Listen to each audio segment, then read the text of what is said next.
Setelah dideklarasikan oleh tiga partai secara resmi, PDIP, P3, dan Hanura untuk bakal calon presiden 2024 tentunya akan menjadi langkah awal untuk ketiga partai menentukan siapa bakal calon wakil presiden untuk Ganjar Pranowo. Dan siapa saja yang berpeluang untuk posisi itu kita bahas bersama Ketua DPP P3 Ahmad Baidowi, juga sudah bergabung peneliti senior Litbang Kompas Toto Suryaning Tias. Selamat malam Mas Awi, Mas Toto.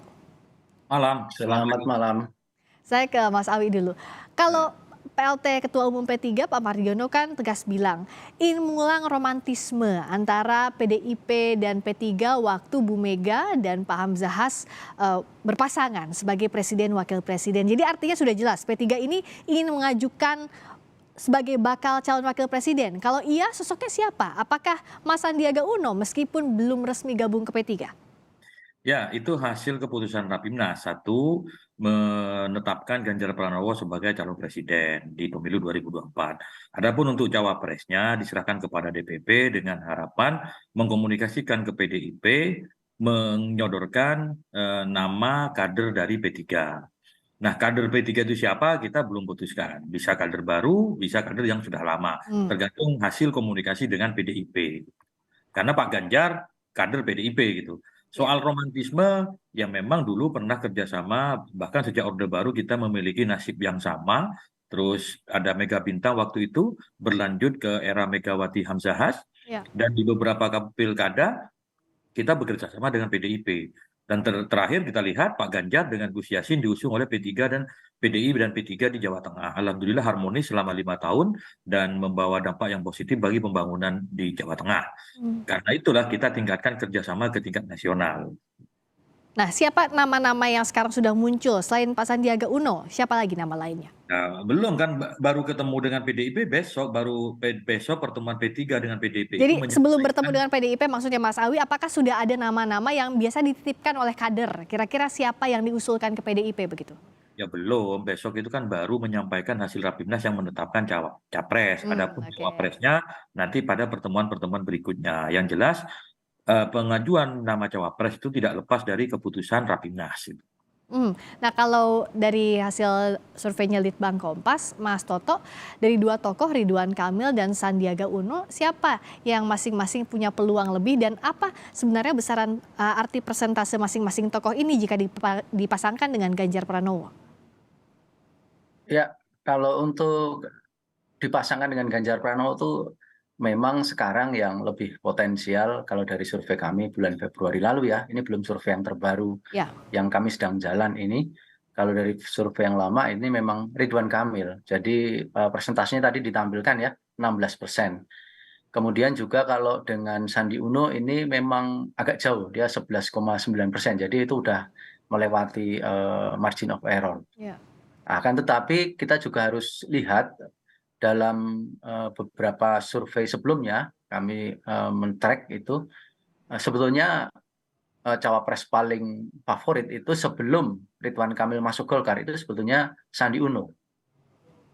Tetapi setelah Ridwan Kamil ini masuk ke Golkar, agaknya mungkin ada faktor juga mesin politik dan yang lain-lain. Sekarang memang komposisi atau proporsi elektabilitas Ridwan Kamil ini tinggi. Sebetulnya tidak hanya menjadi cawapres. Ya. Ridwan Kamil ini kalau kita uji berdasarkan pertanyaan menjadi capres pun, sekarang dia nomor 4. Hmm. Dan di beberapa wilayah di luar Jawa, nama Ridwan Kamil ini cukup bersaing dengan Pak Ganjar maupun Pak Prabowo. Jadi memang ada kenaikan elektabilitas atau popularitas juga dari Ridwan Kamil. Jadi Oke. tadi kalau untuk pasangan Ganjar Pranowo memang yang tertinggi Ridwan Kamil di 16%, lalu yang kedua adalah Anies sendiri, Anies Baswedan di 12,1%, Ya. kemudian Sandi Uno di 11,9%. Nah, bagaimana dengan dua tokoh yang disebut sebagai bakal capres? Ada Pak Prabowo, ada juga Mas Anies. Jika dipasangkan dengan sejumlah tokoh.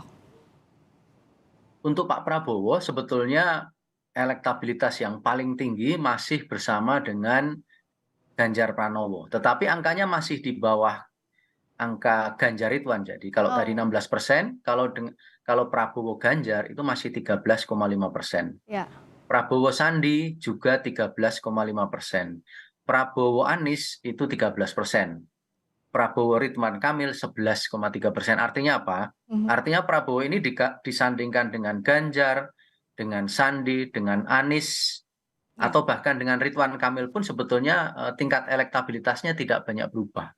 Ini mungkin terkait dengan faktor popularitas dan elektabilitas Pak Prabowo yang sebetulnya Ya. pada satu sisi popularitasnya itu sudah mentok ya di atas 90%, mungkin sampai 95% di salah satu survei kami. Sementara elektabilitasnya itu yang terakhir di survei kami dia naik sedikit. Sementara 6 bulan yang lalu, 3 bulan yang lalu, maksud saya 6 bulan yang lalu, survei sebelumnya itu turun. Jadi memang agak kurang stabil.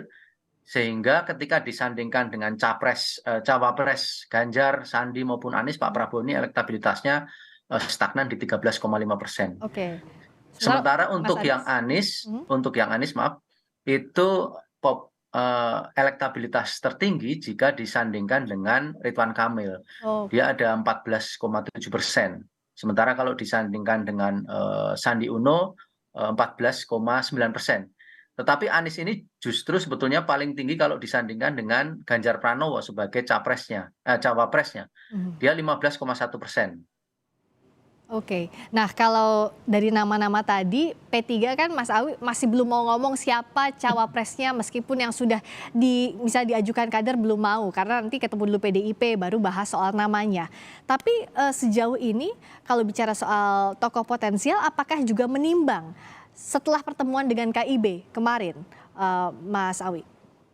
Ya, pertemuan dengan KIB kemarin kita menyampaikan hasil Rapimnas itu mekanisme internal kami. Karena kan di antara partai KIB itu yang belum punya capres kan hanya P3.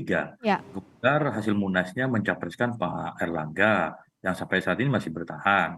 Terus di Rakernas PAN sempat menyebut nama Pak Ganjar. Nah, P3 keputusan resminya mengusulkan nama Pak Ganjar. Nah, kalau dikatakan kami menelikung, enggak juga, justru kami yang ditelikung di awal, karena di awal kami di KIB hanya P3 yang tidak memiliki capres gitu.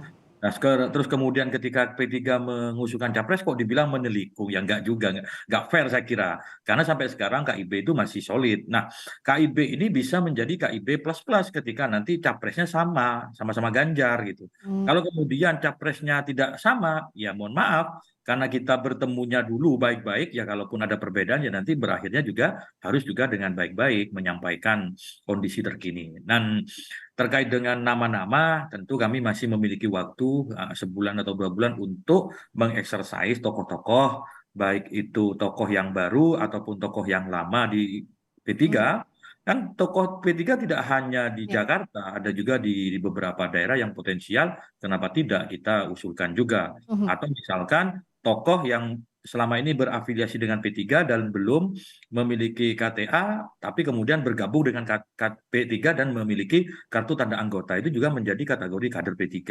Siapa dia? Ya belum gitu. Oke, jadi masih belum tahu nih siapa namanya. Terakhir singkat saja Mas Toto. Jadi sebenarnya yang paling menentukan untuk menentukan figur cawapres ini apakah sosoknya dulu atau partainya dulu sejauh ini? Kalau dari sudut pandang elektabilitas tentu ya elektabilitas itu. Tetapi memang antara sosok dan partai kalau kita bicara elektabilitas pasti ya sosoknya. Ya. Nanti bahkan kalau sosoknya angkanya tinggi itu kan bisa ditawar-tawarkan ke partai sebetulnya. Ya. Jadi memang yang lebih penting sosoknya dulu. Pamornya bagaimana di mata konstituen atau pemilihnya. Dan nama-nama ini masih terus dihitung untuk di-exercise siapa yang paling memberikan insentif elektoral dan juga kotel efek untuk parpol masing-masing. Terima kasih Ketua DPP P3 Ahmad Baidowi. Terima kasih peneliti senior Litbang Kompas Mas Toto Suryaning Tiasna bergabung di Sapa Indonesia Malam. Selamat malam.